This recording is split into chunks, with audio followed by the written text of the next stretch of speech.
Oke, apa saja yang perlu kita lakukan?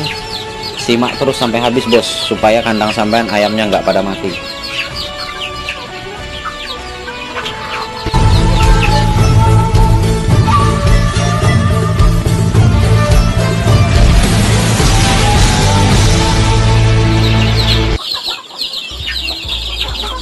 Assalamualaikum warahmatullahi wabarakatuh.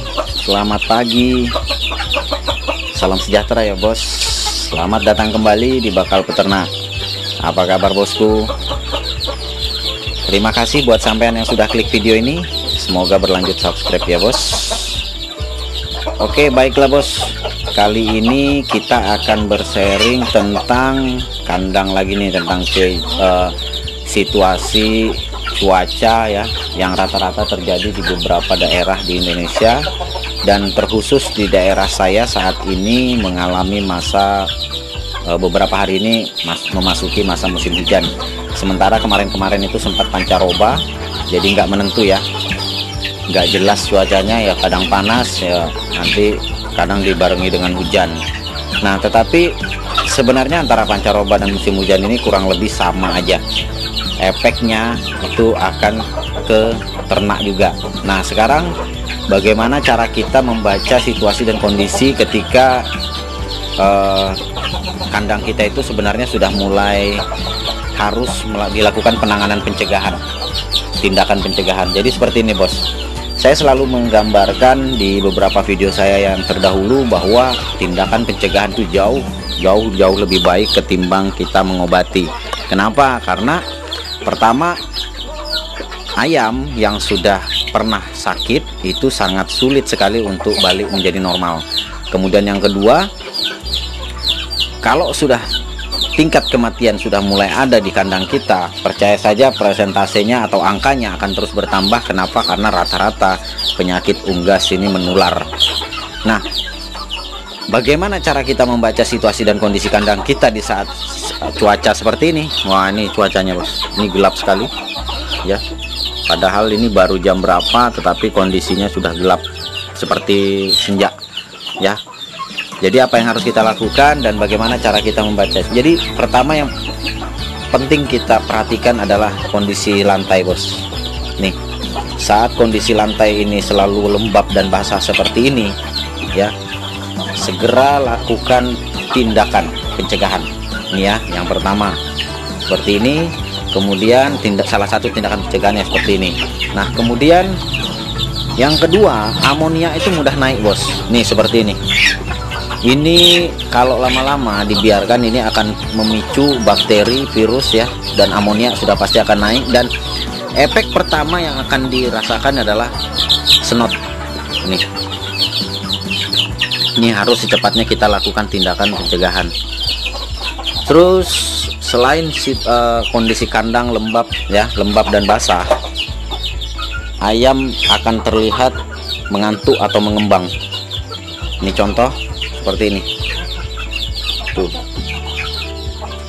Nah, itu sudah menunjukkan gejala-gejala yang kalau tidak kita cepat tangani maka akan berakibat fatal. Nah, tetapi syukur alhamdulillahnya ayam-ayam saya ini walaupun seperti itu sudah menunjukkan gejala-gejala seperti itu, syukur alhamdulillahnya makannya masih kuat dan masih lincah ya. Karena apa? Saya kalau sudah seperti ini maka secepatnya saya akan melakukan hal-hal yang perlu secepatnya dilakukan. Karena ini beberapa hari ini benar-benar basah terus ini bos, basah terus. Oke, apa saja yang perlu kita lakukan? Simak terus sampai habis bos, supaya kandang sampean ayamnya nggak pada mati.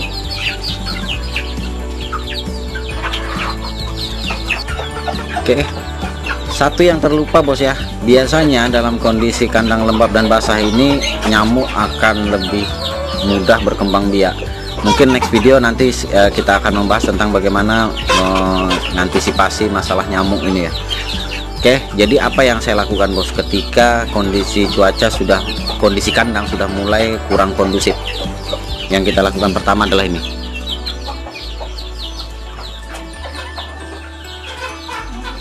Ini dia. Jadi hal pertama yang kita lakukan adalah jamu-jamuan. Ini jamu yang saya buat sendiri, gak usah ditanya lah bos apa saja bahannya, yang jelas sudah ada di video sebelumnya. Hanya bedanya Ini saya ampasnya ini khusus yang saya campurkan ke pakan, bukan di air minum. Jadi ini setelah saya haluskan, kemudian saya tidak terlalu banyak menggunakan air. Jadi intinya ini dicampur untuk pakan lah. Jadi ampasnya pun bisa tidak terbuang. Nah kemudian ini ampas jamu yang saya dapat dari bakul jamu. Ini ada 2 ya, lumayan lah bos, daripada beli ya. Ini ampas jamu. Kalau yang ini asli biang ya, ini biang jamu bos. Ini biang jamu yang saya buat sendiri dari beberapa bahan ya, tetapi ini dari dalam bos. Untuk dari luar, yang hal penting yang harus kita lakukan adalah nih, semprot dengan ini. Nah permasalahannya sekarang adalah banyak di antara rekan peternak atau sahabat baper yang masih belum memahami takarannya ya, takarannya. Oke, untuk kali ini kita akan secara khusus di video ini kita akan membahas tentang takaran ketika kita melakukan penyemprotan dengan pemutih pakaian ini untuk sebagai tindakan antisipasi di musim-musim tidak menentu seperti ini. Oke, simak terus bos ya. Oke bos, di sini sudah kita siapkan ini pompa kapasitas 2 liter ya, tetapi di sini kita ambil takaran 1:9 supaya mudah. Kita ambil takaran liternya adalah 1 liter air saja ya. Jadi bagaimana caranya? Kita di sini ambil sampel untuk 1 liter aja ya. 1:9 artinya 1 adalah pemutih pakaian, kita tuang aja langsung. Kita ambil 1:9 itu sama dengan ini ya, benar. Dikit lagi. Oke, ini adalah 100 ml bos. 100 ml pemutih pakaian ini, kemudian nanti kita gunakan airnya 900 liter, berarti di angka ini cukup. Berarti airnya 900 ml dan 100 ml adalah pemutih pakaian. Lalu kita semprotkan ke bagian kandang ya. Simak terus bos. Oke, sekarang kita tambahkan airnya ya, sampai di limit 1 liter. Nah ya cukup, bener nggak? Oke, 1 liter ya. Kemudian setelah ini kita tuang ke pompa. Tapi sebagai catatan bos, usahakan untuk pompa ini contoh buat sampean yang, tapi ini bukan kalau sampean mungkin sekiranya ini hanya memiliki 1 pompa, kalau bisa setelah menggunakan dicuci dengan bersih, supaya nanti pada saat sampean menggunakan untuk menyemprot air fermentasi atau air probiotik itu tidak bercampur antara pemutih pakaian ini tadi dengan ini. Termasuk sampean kalau melakukan penyemprotan menggunakan cuka juga seperti itu. Kenapa? Karena ini kimia bos ya. Oke, kita langsung semprot saja bagian-bagian kandang. Jadi di sini totalnya 1 liter, 100 ml pemutih pakaian dan 900 ml air, berarti total 1 liter air. Oke, seperti tadi saya katakan, semprot bagian-bagian yang lembab dan basah, yang sekiranya itu menjadi tempat bertumbuhnya bakteri atau tempat bersarangnya virus. Nggak apa-apa kena ayam, nggak masalah. Yang penting satu, seperti yang saya katakan di video sebelumnya, jangan sampai terkena wadah pakan dan minum. Disemprot aja bos, nggak apa-apa.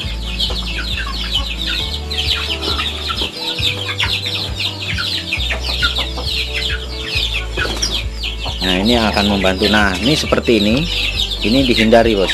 Kalau bisa sampai copot aja. Nah karena saya di sini dalam kondisi merekam, jadi kita hindari aja, agak lebih jauh kita nyemprotnya ya. Penting jangan sampai terkena bos, karena jangan sampai termakan.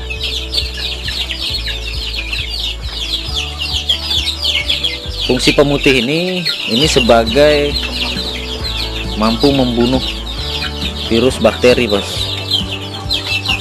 Dan ini rutin kita lakukan minimal 1 bulan 1 kali, nggak masalah. Nah ini kalau seperti ini, kalau ada banyak amonia, ini bisa membantu membunuh bakteri-bakteri yang ada sehingga ayam-ayam kita tidak akan mudah terkena snot.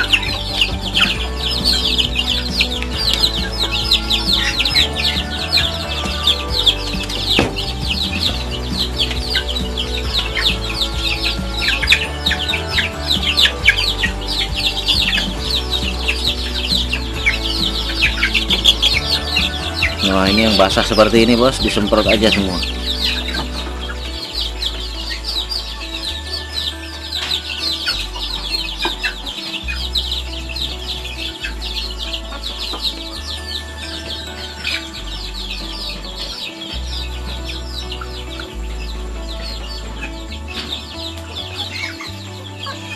Nah, ini yang sering terlupakan adalah daerah ini bos, angkerman ayam ini. Ini kebanyakan makanya ayamnya itu sering mati di petarangan. Oke, baiklah bos. Ini tadi kita sudah melakukan penyemprotan. Ya, semuanya hampir seluruh bagian kandang sudah kita semprot. Dan tadi juga sebagai tindakan biosecurity, ya itu semprotan kita udah kita cuci juga. Dan ingat, setiap kali selesai menyemprot kandang, semprotannya dicuci, dibilas kembali supaya bisa nanti kita gunakan kembali, karena semprotan yang tidak pernah dicuci itu bisa cepat rusak ya. Oke, mungkin itu saja dulu bos video kita kali ini. Semoga bermanfaat dan terus memotivasi dan menginspirasi sampean untuk terus beternak ayam skala rumahan mandiri. Sukses terus buat sampean. Sampai jumpa di video-video kita berikutnya. Assalamualaikum warahmatullahi wabarakatuh. Salam sukses.